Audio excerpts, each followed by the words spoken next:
Greetings again all. This is the Pencrest High School AP Physics 1 video series. This is video 1D. It's a quantitative graphical analysis of position versus time.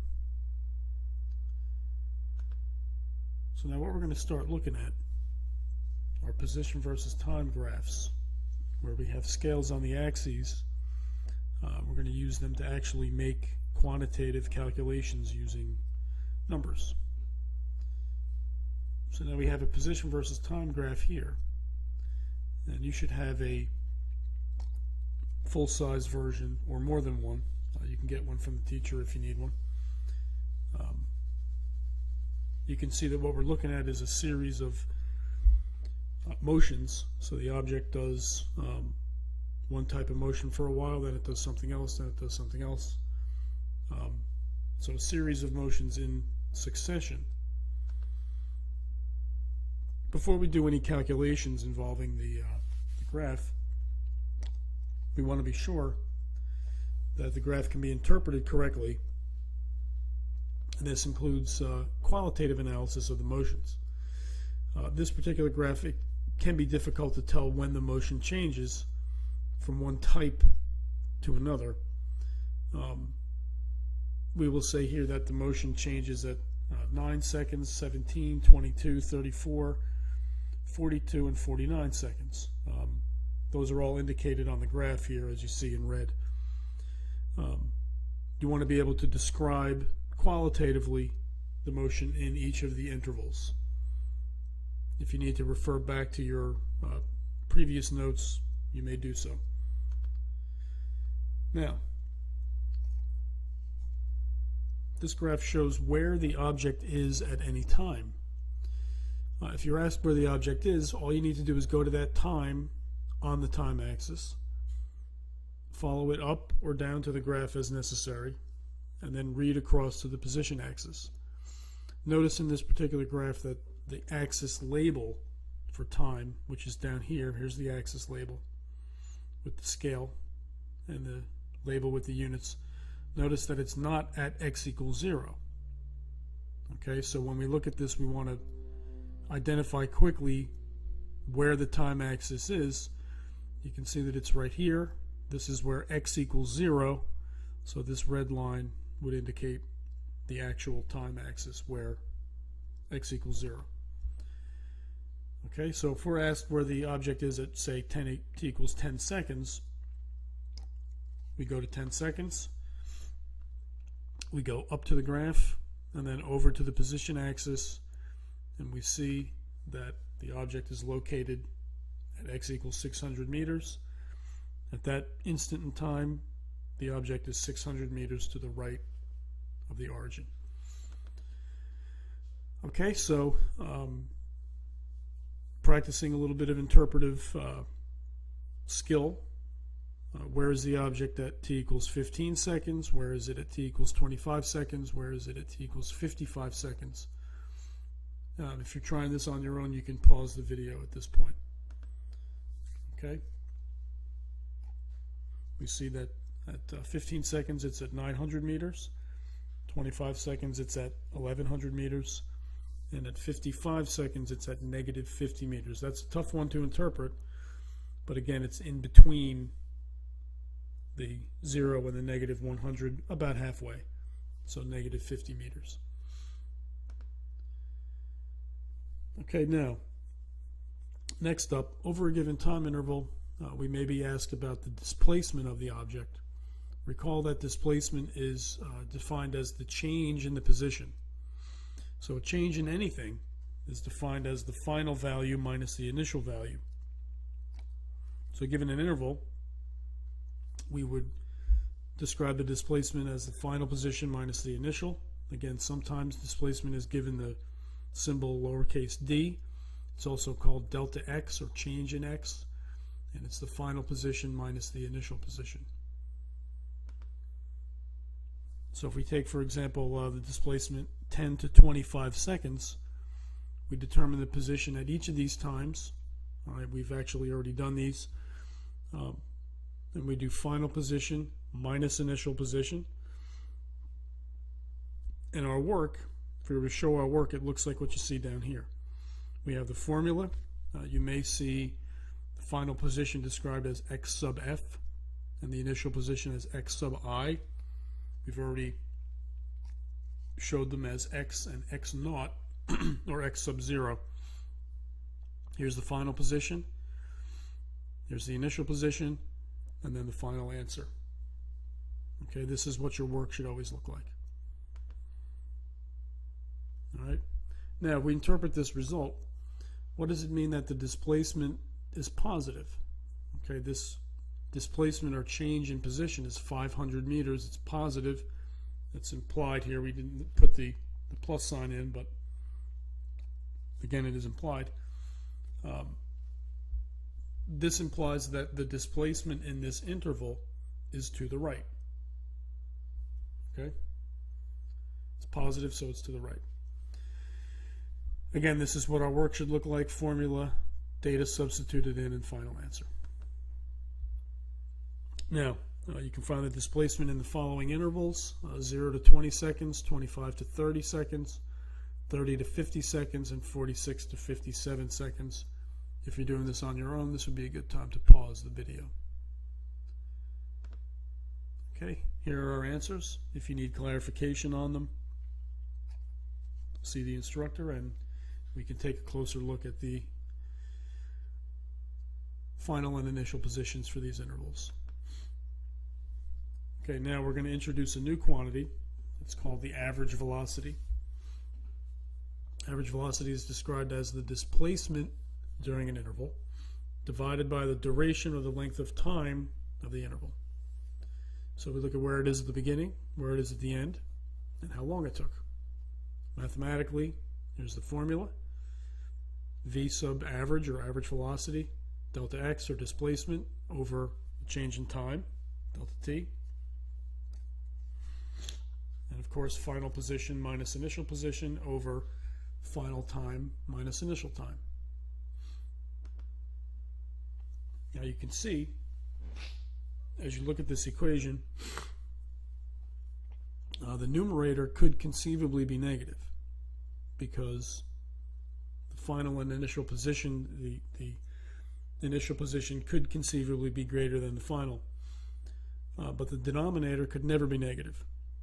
Okay, the final time is always going to be greater than the initial time. So that denominator will never be negative. Note also that this formula looks a lot like the slope formula. Okay, if you recall the slope formula from an xy plane, rise over run, or delta y over delta x. Same idea here. Okay, it looks like the slope formula because it is a slope formula. It's the slope of the line connecting the 2 points on the curve that are represented by the interval.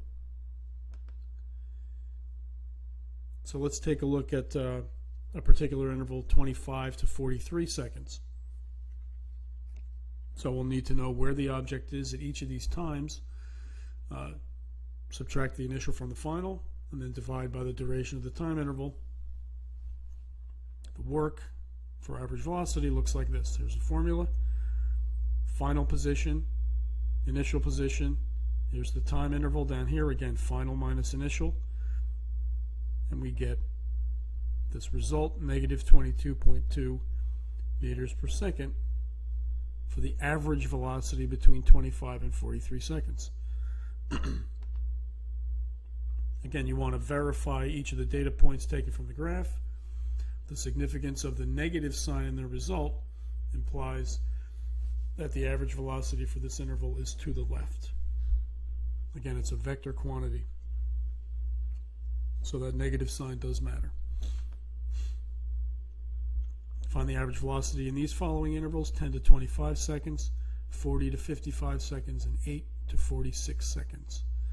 Now would be a time to pause the video if you're doing this on your own. And here are our values.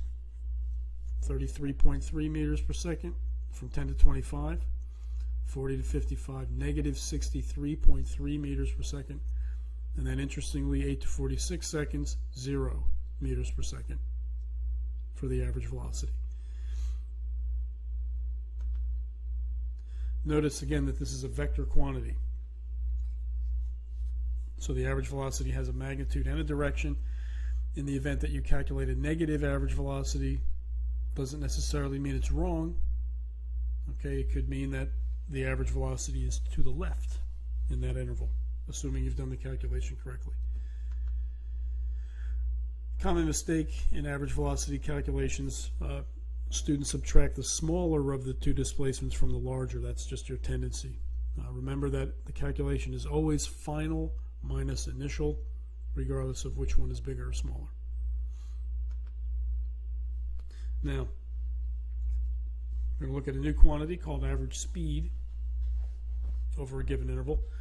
Similar to average velocity, but the calculation can be much more complicated depending on how many times the object changes direction. Average speed is defined as the total distance traveled by the object divided by the time interval. Not the displacement, but the total distance traveled. Okay, again, finding the total distance traveled can involve several calculations, particularly when the object changes direction. So we'll see how that's done here. Distance does not have a direction. So we don't care which way it goes when we're calculating the total distance. Let's look at a particular interval. We'll look at 12 to 50 seconds. In order to determine the total distance, we need to look at what are called relative maxima and relative minima. We're going to need to determine where the object is at the beginning and the end of the interval, but we also need to consider what it does in between 12 and 50 seconds. So if we look at what's happening here, if we go to 12 seconds and we go up to the curve, we see that the object is at 700 meters to the right of the origin. We see from the characteristics of the graph that the object moves to the right here. It goes further to the right, and it stops here for a while. And then it begins to come back to the left. And by the time it gets to 50 seconds, it's here, right? So we need to figure out the total distance traveled between this point and this point. We're going to need this distance from 700 to 1100. And then we're going to need this distance from 1100 meters back to 200 meters. So for each direction of motion, in this case it goes right and then it goes left, we need to determine the distance, total distance traveled, add them up, and then divide by the time interval. Now we have what this would be called a relative maximum, right? So we got to take a look at the maximum and subtract the minima. Here's a minima and another minimum. We have to subtract them from the maximum position for each motion. So it looks like this. Again, this looks kind of complicated, but we're doing the total distance traveled. This calculation here, 1100 meters minus 700 meters represents this distance traveled here. And then plus this calculation, 1100 meters minus 200 meters, which represents this distance traveled here. So we add those two up, we divide by the total time interval, 50 seconds minus 12 seconds, and we get an average speed of 34.2 meters per second. Again, that's potentially a complicated calculation depending on how many times the object changes direction. Note that because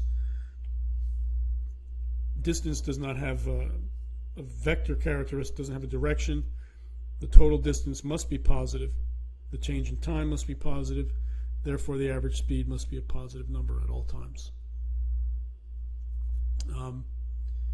For practice, you can determine the average speed for the interval from t equals 8 to 46 seconds. We did use this interval already for average velocity, but the average speed answer will be very different because we're looking at the total distance traveled. You can also try to find the average speed for the entire 60-second interval.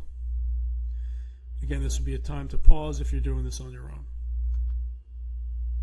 And what we find is from 8 to 46 seconds, here's our average speed, 31.6 meters per second. And for the entire 60-second interval, 33.7. If you want to see how those calculations are made, again, see your instructor. Now, last, in terms of quantitative analysis, we're going to look at something called the instantaneous velocity. We've looked at a number of quantities that are determined for an interval of time. Instantaneous velocity is determined at one particular instant. So, let's pick a particular time. If the graph is a straight line at that instant in time, we just have to determine the slope of the line at that particular time. If you're asked about 12 seconds, for example, that's in here. This is a straight line portion of the graph where it's moving to the right with a constant velocity. We just need to determine the slope of the line at this point. So we could pick a couple of points on either side. I'm going to go with 9 and 15 seconds in terms of the time axis. The calculation, again, I'm going to find the velocity, rise over run, the change in position divided by the change in time, the position at 15 seconds minus the position at 9 seconds.